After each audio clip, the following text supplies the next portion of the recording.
वासुदेव देवनानी निर्विरोध विधानसभा अध्यक्ष चुन लिए गए हैं और आपको बताएं कि इससे पहले सीएम भजनलाल शर्मा ने प्रस्ताव रखा। सबसे पहले सचिन पायलट ने किया सीएम भजनलाल शर्मा के प्रस्ताव का समर्थन। वसुंधरा राजे के प्रस्ताव का राजकुमार रोत ने समर्थन किया। डिप्टी सीएम दिया कुमारी के प्रस्ताव का चंद्रभान सिंह आक्या ने समर्थन किया। आरएलपी विधायक हनुमान बेनीवाल के प्रस्ताव का सुभाष गर्ग ने समर्थन किया। सभी वरिष्ठ सदस्यों ने देवनानी को ग्रहण कराया आसन। CM Bhajanlal Sharma, deputy CM दिया कुमारी, डॉक्टर प्रेमचंद बैरवा, वसुंधरा राजे, सचिन पायलट, हनुमान बेनीवाल ने बधाई दी वासुदेव देवनानी को। गोविंद सिंह डोटासरा, अनिता भदेल समेत अन्य विधायकों ने भी देवनानी को बधाई दी। विधानसभा की कार्यवाही इसी के साथ ही स्थगित हो गई 19 जनवरी सुबह 11 बजे तक। तो देखिए, सभी विधायकों ने अपनी अपनी बात रखी। अनुभवी हैं वासुदेव देवनानी, जिनको निर्विरोध विधानसभा अध्यक्ष चुन लिया गया है और ये परंपरा चली आती रही है। कोई भी अन्य नामांकन उनके खिलाफ दाखिल नहीं हुआ था। सर्वसम्मति से उनको सभी ने विधानसभा स्पीकर चुन लिया है और शपथ ग्रहण के बाद उन्होंने भी अपनी बातों को रखा। ने किया है को स्वीकार किया जाए। जो पक्ष में हो हाँ कहें, जो पक्ष में हो ना कहें। हाँ पक्ष जीता, हाँ पक्ष जीता। श्री वासुदेव देवनानी सदस्य विधानसभा विभाजन संख्या 147 सर्वसम्मति से राजस्थान विधानसभा के अध्यक्ष निर्वाचित हुए।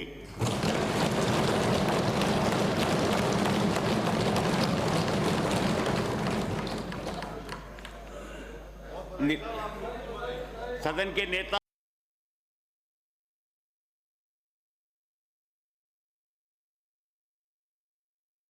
परंपरा रही है सदन में कि हमेशा चुनाव सर्वसम्मति से हो, लेकिन इस बार जब विधानसभा चुनाव संपन्न हुए और जिस गर्म माहौल में चुनाव हुए, उसके बाद जब स्पीकर के चुनाव की बात आई तो हम में से कुछ लोगों ने सोचा कि इस बार स्पीकर का चुनाव होगा।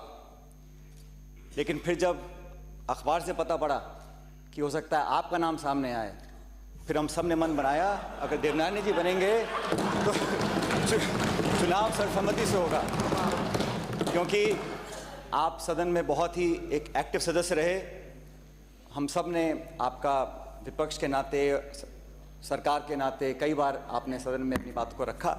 आपका लंबा अनुभव रहा और ये बात सही है कि जो परिपाटी बनी हुई है उसकी पालना आप पूरी तरह करेंगे। मैं विपक्ष की तरफ से, अपने दल की तरफ से उम्मीद करता हूँ कि आपका हर निर्णय, आपकी हर रूलिंग न्यायपूर्वक होगी और सदन में अब आप दलगत राजनीति से ऊपर उठ चुके हैं। इस बड़े पद पर बैठकर आप इसको और गौरवशाली बनाएंगे, ऐसी उम्मीद मैं करता हूं। सबने मिलकर के हमेशा की भांति सबकी सहमति से यूनानिमसली आपको स्पीकर चुना है। स्पीकर का राजस्थान की विधानसभा में बहुत बड़ा रोल होता है, क्योंकि सत्ता पक्ष हो चाहे विपक्ष हो, वो स्पीकर के कंट्रोल में रहता है। स्पीकर जो नियम, प्रक्रिया, जो परंपरा जो चली आ रही हैं उनका निर्वहन करवाता है। और विशेष रूप से सत्ता पक्ष से भी ज़्यादा मैं समझता हूं कि स्पीकर हमेशा विपक्ष के प्रति बहुत लिबरल रहता है, क्योंकि विपक्ष के पास में केवल एक हथियार होता है कि वो सरकार की जो भी योजनाएं हैं उसमें कोई सुझाव देना हो या उसमें कोई कमी खामी हो या अपने अधिकारों की कहीं कोई अवहेलना हो रही है, कहीं कोई दिक्कत आ रही है, कोई बात रखना चाहता है, तो वो माननीय स्पीकर साहब उनको संरक्षण प्रदान करते हैं। मैं उम्मीद करता हूं कि आप वैसे भी सबको साथ लेकर के चलने वाला आपका स्वभाव रहा है। सभा अध्यक्ष पद पर निर्विरोध आप निर्वाचित हुए हैं और इसलिए मैं हम सब की ओर से आपको बहुत बहुत शुभकामनाएं प्रेषित करना चाहूँगी। ये लगातार आपकी 5वीं बार जीत हुई है और हम लोग इस हाउस में एक साथ कई दिनों के लिए बैठे हैं। आप जैसा जनप्रिय, ईमानदार और समर्पित जनप्रतिनिधि हम लोगों के बीच पे आज इस कुर्सी पे बैठे हैं।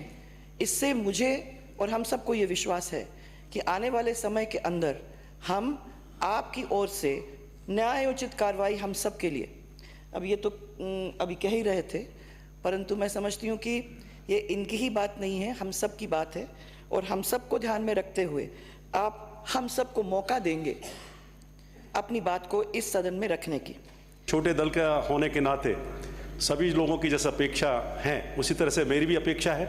और आप ये जानते हैं स्वयं, जैसा हनुमान बलिदान ने कहा था कि विधायिका, कार्यपालिका और न्यायपालिका, जब ये न्यायपालिका का सबसे बाद में हस्तक्षेप होता है, तो मैं समझता हूँ विधायिका का जो कंट्रोल होना चाहिए, उससे जो गुड गवर्नेंस देने का जो आपका भी मकसद है, और जैसा कि आपने कहा कि सबका साथ, सबका विकास, सबका विश्वास, तो मैं समझता हूँ इसी स्लोगन को आप ध्यान में रखते हुए पूरे सदन को साथ लेकर के चलेंगे। सरकार में रहकर भी और विपक्ष में रहकर भी आपने जिस तरह से अनुशासित तरीके से हमेशा अपना, चाहे बात रखनी हो विपक्ष में या अपना आपका जो कार्यकाल था सरकार में रहकर, वो भी हमने देखा है और आपने हमेशा सही का साथ दिया है। तो अध्यक्ष महोदय, हम सब, पूरा विश्वास है हम सभी को कि आप पूरे सदन को, कि आप इस बार भी जो आप जिस तरह से सदन को आप संभालेंगे, पूरी तरह से निष्पक्ष तरीके से और अनुशासित तरीके से आप पूरे सदन को संभालेंगे। बहुत सारी नई परंपराएं बनती हैं आवश्यकता के अनुसार, और जैसे जैसे समय की आवश्यकता रहती है वैसे वैसे हम नए नियम भी बनाते हैं।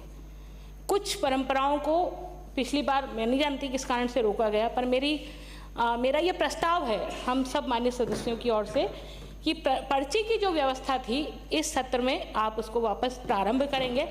और टोडासरा जी ने भी समर्थन किया है। नहीं, अब तो समर्थन करेंगे, पर उस समय समर्थन करते तो मजा आता, जब सत्ता में थे तब समर्थन करते तो मजा आता।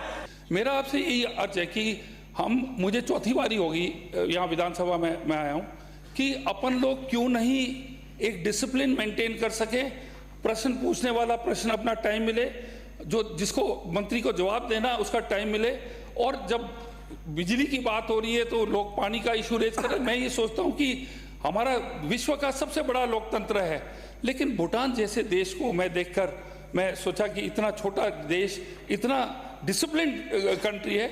मुझे आपसे ही पूरे हाउस से और आपसे यही निवेदन है कि डिसिप्लिनरी तरीके से चले और सबका अपनी आवाज़ उठा सके। सर्वसम्मति से आपको अध्यक्ष चुना गया, इसके लिए मैं बहुत बहुत बधाई एवं शुभकामनाएं देना चाहूँगा। और आपका लंबा अनुभव जो रहा है, निश्चित रूप से आपको जो भी महकमे दिए गए थे आप सबको संतुष्ट करते थे, और ये भी कहते थे कि मैं कुछ अब करूँगा, कुछ अगले जन्म में करूँगा, यूँ करके आप सबको संतुष्ट करते थे। निश्चित रूप से सभी दलों को आप संतुष्ट करके और इस सदन को चलाएंगे। सरकार चुनी जाती है और पक्ष और विपक्ष और सबको अपनी बात को यहाँ तरीके से रखने के लिए एक प्रिंसिपल की जो भूमिका निभाते हैं, और वो सौभाग्य आपको मिला है। मुझे पूरी आशा है, मेरे पिछले साल 1 साल कार्यकाल रहा 5 साल का, और उस वक्त मैंने आपको देखा आप विपक्ष में बैठे हुए थे, और जो पक्ष सरकार की जो कमियां थी, सरकार की जो योजनाएं थी, इनमें जहां पर भी कई दिक्कत होती थी आप पुरजोर तरीके से उठाते थे। मैं आपसे निवेदन करना चाहूँगा कि ये पक्ष है, इधर विपक्ष है, और हम जैसे क्षेत्रीय पार्टी से आए हैं और निर्दलीय हैं, तो ये जो गैलरी है हमको निष्पक्ष माना जाए, इधर पक्ष है इधर विपक्ष है। सदन ने, सारी पार्टियों ने, हमारे निर्दलीय जितने भी छोटे दल थे, इन सब ने मिलकर, जैसे ही आपका नाम अध्यक्ष के लिए घोषित हुआ भारतीय जनता पार्टी की तरफ से, सब ने मन बना लिया था कि देवनानी जी अध्यक्ष बन रहे हैं तो हमें डिस्टर्ब नहीं करना, इनको अध्यक्ष करना, क्योंकि आप सबसे ज़्यादा, हमने देखा कि विपक्ष में रहते हुए आपने सबसे ज़्यादा लड़ाई लड़ी। मैं तो आपके साथ रहा हूँ, और मैंने तो ये भी देखा है आपको इनका ध्यान ज़्यादा रखने की बजाय हमारा ज़्यादा ध्यान रखना, क्योंकि पिछली बार आपको बोलने नहीं देते थे। इस बात का भी आपको ध्यान में रखना कि पिछली बार जब आप स्टिकर लगाते थे, पर्ची लगाते थे, तो जैसे ही आपका नाम आता तो माइक बंद हो जाता था। तो इस बात का तो आपको ध्यान रखना, लेकिन हमारा जो छोटे दल है निर्दलीय, इनका विशेष रूप से ध्यान रखना है। हमें बहुत कुछ सीखने को मिलेगा। मेरे से पहले बहुत से वक्ताओं ने, सदस्यों ने बात रखी, और जैसा कि हमने हर जगह देखा आपका व्यवहार सबसे अलग रहा है, और हम सब निर्दलियों को एक अलग से बात रखने का मौका मिलेगा। उस सीमांत क्षेत्र से मैं आता हूं जहां पे आज भी मूलभूत सुविधाओं की कमी है, उस क्षेत्र की बात रखने का हम सभी को मौका मिलेगा। आप कम से कम ये गलवा देना कि ये अध्यक्ष सबसे अच्छा है, क्योंकि आप ऐसे करोगे बैठ जाओ तो बैठे ही रहेंगे हम तो आपकी आदत बहुत है बैठ जाओ। यहाँ जो भी अध्यक्ष बैठा सुमित्रा जी कहती तो बैठ जाओ तो बैठे तो हैं।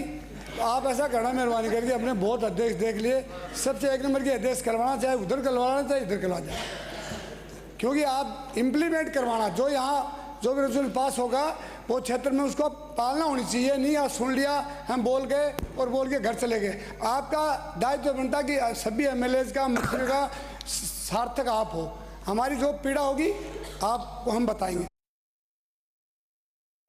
मैं राजस्थान विधानसभा के गर्मामयी पद पर आपके सर्वसम्मति निर्वाचन के लिए आपको हार्दिक बधाई देता हूं।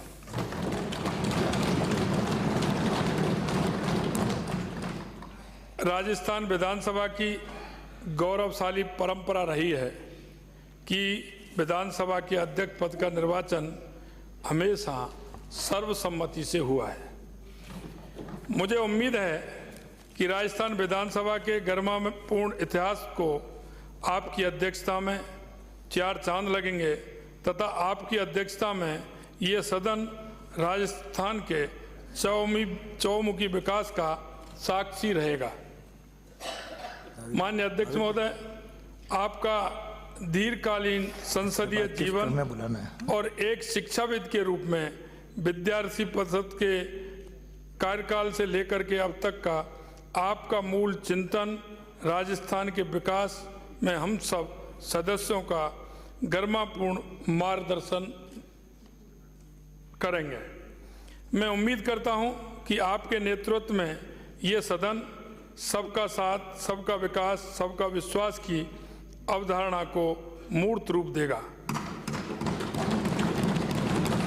हमारे लिए ये गर्व की बात है कि देश के लोकतंत्र के सबसे बड़े मंदिर दोनों सदनों में, लोकसभा व राज्यसभा का संचालन हमारे इसी विधानसभा के सदस्य रहे श्री ओम बिरला जी व श्री जगदीप धनखड़ जी कर रहे हैं। आप दोनों देश के संसदीय लोकतंत्र को पल्लवित पुष्पित करने में अहम भूमिका निभा रहे हैं। मुझे विश्वास है कि हम सब सदस्य मिलकर हमारे इस पवित्र मंदिर रूपी सदन की मर्यादा और सम्मान को कभी ठेस नहीं पहुंचाएंगे तथा दलगत राजनीति से ऊपर उठकर जनता से जुड़े मुद्दों को संसदीय प्रणाली के अनुरूप उठाएंगे। आपको बहुत बहुत शुभकामनाएं। आप सबके जिस तरह भावनाएं आपने प्रकट की हैं, निश्चित रूप से उसका पूरी तरह आदर करते हुए अपन आगे बढ़ेंगे। अब माननीय सदस्यगण, आप सभी का 16वीं विधानसभा के लिए निर्वाचित होने पर इस सदन का हिस्सा बनने के बहुत बहुत बधाई और शुभकामनाएं देता हूं। माननीय सदस्यगण, राजस्थान विधानसभा की ये ऐतिहासिक और शानदार परंपराओं का निर्वहन करते हुए अध्यक्ष पद पर निर्विरोध निर्वाचन की महान परंपरा को आपने जो बनाए रखा है, इसके लिए मैं सभी दलों का बहुत बहुत आभार व्यक्त करता हूं। और देखिए, निर्विरोध विधानसभा स्पीकर चुन लिए गए हैं वासुदेव देवनानी। सीएम भजनलाल शर्मा ने उन्हें बुके भेंट किया, शुभकामनाएं दी, बधाई दी। सीएम भजनलाल शर्मा ने देवनानी को मिठाई भी खिलाई। ये तस्वीरें आपको दिखा रहे हैं, बुके भेंट किया गया है मुख्यमंत्री के द्वारा वासुदेव देवनानी को, जो कि स्पीकर विधानसभा के चुन लिए गए हैं। निर्विरोध उनका चुनाव हुआ है, सभी ने समर्थन कर दिया, सर्वसम्मति से उन्हें विधानसभा का स्पीकर चुन लिया गया है। और इसके बाद उनको बधाई देने के लिए, उनको शुभकामनाएं देने के लिए इस तरीके से लोग पहुंचते नजर आए। इसी कड़ी में मुख्यमंत्री भजनलाल शर्मा, बुके भेंट किया गया उनके द्वारा। विधानसभा स्पीकर वासुदेव देवनानी को मिठाई खिलाकर मुंह मीठा कराया गया।